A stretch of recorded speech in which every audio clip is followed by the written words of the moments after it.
अस्सलाम वालेकुम। मेरा आज का टॉपिक है डिप्रेशन, कि बंदे में डिप्रेशन की क्या अलामात पाई जाती है। डिप्रेशन एक ऐसा मर्ज़ है जो कि माशरे में बहुत तेज़ी के साथ फैल रहा है। इसके अलामात ये हैं कि फ़र्द में भूख का ना लगना, नींद की कमी हो जाती है, फ़र्द का वज़न बहुत तेज़ी के साथ कम हो जाता है, वो अपने आप को बहुत बेवक़्त समझता है कि मैं किसी काम का नहीं हूँ, मैं अपने घर वालों की कोई मदद नहीं कर पा रहा।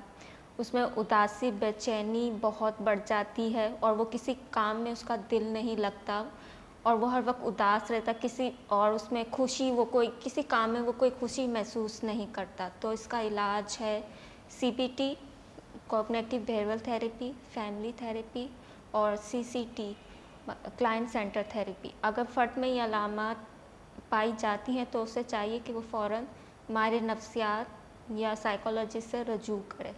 डिप्रेशन आजकल इसलिए हो रहा है कि कंपटीशन बहुत ज़्यादा बढ़ गया है और घर में लड़ाई झगड़े हैं, मियाँ बीवी के ताल्लुकात अच्छे नहीं हैं और महंगाई बहुत बढ़ गई है, तो इसकी वजह से डिप्रेशन बहुत हो रहा है।